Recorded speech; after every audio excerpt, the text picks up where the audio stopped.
धन्यवाद। श्री इमरान मसूद जी। इमरान मसूद जी। इमरान मसूद जी। धन्यवाद अध्यक्ष जी। माननीय सभापति महोदय, बाबा साहेब भीमराव अंबेडकर से लिखे हुए इस संविधान में बाबा साहेब भीमराव अंबेडकर ने हमारे संरक्षण का, देश के अंदर रहने वाले प्रत्येक नागरिक के संरक्षण का वादा किया। बाबा साहेब ने कहा, राजनीतिक लोकतंत्र तब तक नहीं टिक सकता जब तक उसके आधार में सामाजिक लोकतंत्र न हो। और सामाजिक लोकतंत्र का अर्थ है एक ऐसी जीवन शैली जो स्वतंत्रता, समानता और बंधुत्व के जीवन के सिद्धांतों के रूप में मान्यता देती है। मान्यवर, वक्फ बिल ला करके जिन्होंने इस वक्फ बिल को ड्राफ्ट किया, मुझे बड़ा ताज्जुब होता है बार बार। वक्फ के बारे में आपको जानकारी, वक्फ है क्या? वक्फ एक फरीजा है। हर मुसलमान के लिए जिसकी जो हैसियत है, वो अपनी हैसियत के हिसाब से अपनी प्रॉपर्टी को या किसी भी चीज को अल्लाह की राह में वक्फ करता है।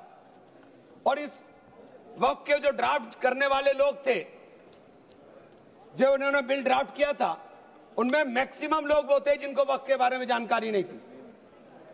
और मैं एक बात बहुत दावे के साथ कहता हूं कि 90% लोग ये नहीं बता पाएंगे, मुसलमान के अलावा, कि पाकी और नापाकी क्या होती है। तो आप वक्फ को क्या जानेंगे?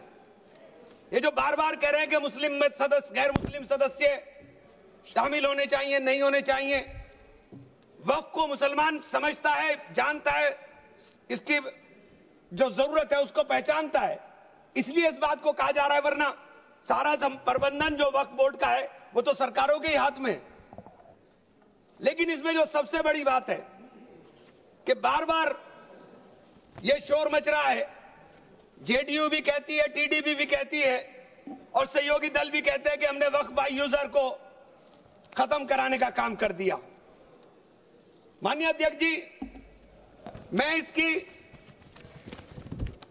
धारा 3R1 को, जिसके अंदर वक्फ बाय यूजर था, उसको हटा दिया गया और क्या शामिल किया गया, मैं ये पढ़ करके बता रहा हूं। ये बिल है, इसके अंदर लिखा है, परंतु वक्फ संशोधन अधिनियम 2025 के प्रारंभ पर या उसके पूर्व उपयोगकर्ता द्वारा वक्फ के रूप में रजिस्ट्रीकृत संपत्तियों को उपयोगकर्ता द्वारा विद्यमान वक्फ इसके वक्फ संपत्ति के रूप में बना रहेगा, सिवाय, बस आगे आ गया काम, सिवाय संपत्ति पूर्णतः या भागतः विवादाग्रस्त है या कोई सरकारी संपत्ति है। मानिए सभापति महोदय, 2005-6 में विभिन्न राज्य के बोर्डों द्वारा सच्चर कमेटी के समक्ष ये कहा गया, दिल्ली में 316, राजस्थान में 60, कर्नाटक में 42, मध्य प्रदेश में 53, उत्तर प्रदेश में 60, उड़ीसा में 53 ऐसी प्रॉपर्टी हैं जिनके ऊपर सरकार के कब्जा किया हुआ है। इसके बाद जब ये लागू हो जाएगा तो इसके ऊपर से वक्फ का अधिकार खत्म हो जाएगा।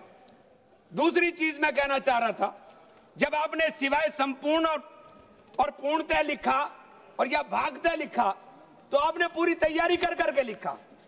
उत्तर प्रदेश इसका सबसे बड़ा उदाहरण है।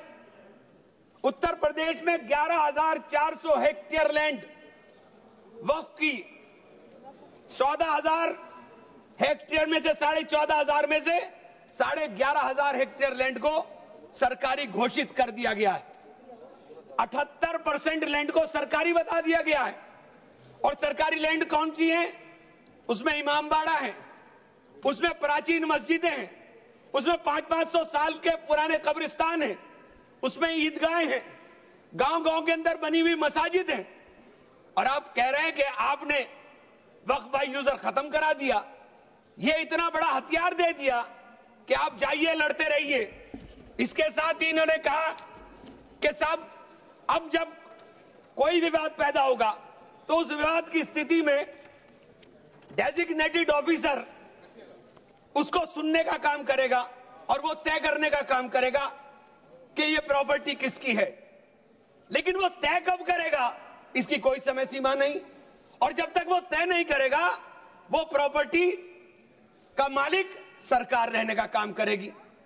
तो 11,500 हेक्टेयर लैंड तो उत्तर प्रदेश के अंदर, और कर्नाटक का विवाद सबके सामने है।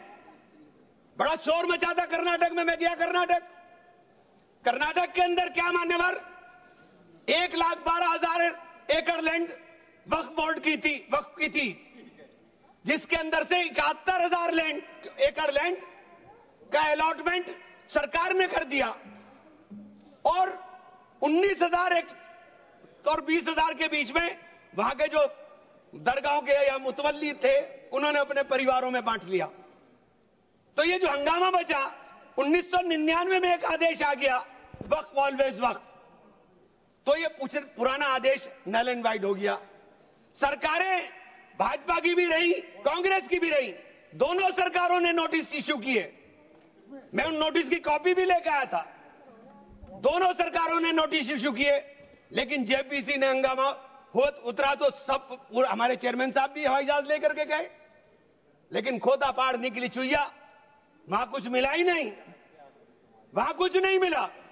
इसी तरह से कहना चाहता हूं कि ये जो विवाद वाली स्थिति में आपने डेजिग्नेटेड ऑफिसर का प्रावधान किया, लेकिन उसके सामने ये नहीं लिखा कि ये कब तक तय करेगा। और आप बार बार कहते हैं कि साहब ये जो इसका संरचना होगी, इसकी 22 मेंबर वक्फ काउंसिल में होंगे, उसके अंदर 22 मेंबर में 10 मेंबर मुसलमान होंगे, सही है, 2 महिलाएं होंगी, सही है, लेकिन 12 मेंबर उसके अंदर नॉन मुस्लिम हो जाएंगे। वक्फ बोर्ड के अंदर पूरा का पूरा बहुमत गैर मुस्लिम भाइयों का हो जाएगा। मुझे इससे मतलब नहीं, क्योंकि मैंने अभी कहा कि भाई आप दूसरे जो ट्रस्ट हैं या जो दूसरे धर्म के ट्रस्ट हैं, उनके अंदर क्या आप दूसरे धर्म के लोगों को शामिल करने की अनुमति देंगे? नहीं है। काशी विश्वनाथ ट्रस्ट है उत्तर प्रदेश के अंदर, उसका अध्यक्ष पदेन अध्यक्ष जिलाधिकारी होता है, लेकिन उसमें एक क्लॉज लिखा हुआ है कि अगर किसी समय कोई जिलाधिकारी मुसलमान होगा तो उससे नीचे का या उससे ऊपर का अधिकारी उसका पदेन चेयरमैन होगा। आप मुसलमान के ऊपर यह शर्त लागू करते हैं, आप मुसलमान के ऊपर यह शर्त लागू करते हैं कि इसके ऊपर लिमिटेशन एक्ट, विधेयक के खंड 40A की धारा 107 जो वक्फ संपत्तियों की समय सीमा को अधीन करता था, लिमिटेशन एक्ट लागू करता था, आपने हटा करके 108 और इससे 41 में 108 और 108A को हटा दिया। 1995 का जो वक्फ अधिनियम है उसकी प्रायज्यता पर रोक लगा दी थी, जिसका अर्थ है कानूनी दावों के समय पाबंदी के बिना आगे बढ़ाया जा सकता है। अब आपने रास्ता खोल दिया वक्फ प्रॉपर्टीज के ऊपर मुकदमों के लिए। जो वक्फ प्रॉपर्टी पर कब्जा बैठ करे हुए लोग हैं, अब वो कब्जा धारक जाकर के एडवर्स पोजेशन का दावा कर सकता है और मालिकाना हक हासिल करने की बात कर सकता है। आपने जो अपराध करने वाले लोग हैं, जो कब्जा करने वाले लोग हैं, वो पहले गैर जमानती हुआ करता था, आपने उसे जमानती कर दिया, आपने उसे अधिकार दे दिया कि तुम कुछ भी करो, तुम्हें जमानत कराने की जरूरत नहीं है। तो आपने तो पूरा का पूरा खुला मैदान उसके सामने खड़ा कर दिया।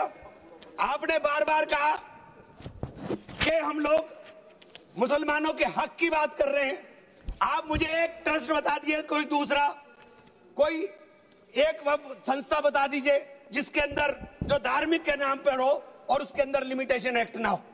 हमारे ऊपर से हटा रहे हैं, हमारे ऊपर से हटा रहे हैं, बाकी सबको छूट मिलेगी। और ये छूट भी टेम्परेरी है, क्योंकि आपके कानून के जरिए नजर सब समुदाय के जो जमीनें हैं, जो ट्रस्टों के पास पैसा है, उसके ऊपर लगी हुई है। हमारी जमीन, ये बार बार वामसी पोर्टल का जिक्र हो रहा था, वामसी पोर्टल में प्रॉपर्टी 4,90,000 से एकदम मंत्री जी ने, माननीय मंत्री जी ने कहा 7 लाख कुछ चली गई। तो ये प्रॉपर्टी कोई वक्त नहीं की गई किसी ने। ये जो वामसी पोर्टल के ऊपर दर्ज हुई संपत्ति, कब्रिस्तान के अंदर वसूगा, एक प्रॉपर्टी वसूगा, एक प्रॉपर्टी मस्जिद, एक प्रॉपर्टी में कब्र, एक ही प्रॉपर्टी की 3-3, 4-4 बना दी और आपने बता दिया कि वामसी पोर्टल ने। और 10 साल माने मंत्री जी, 10 साल का बहुत समय होता है। जो काम आप 10 साल में पूरी संपत्तियों का रजिस्ट्रेशन नहीं कर सके, मान्यवर प्लीज सब प्लीज आप मान्य नहीं। वामसी पोर्टल पर आपने बार बार 10 साल में काम नहीं कर सके।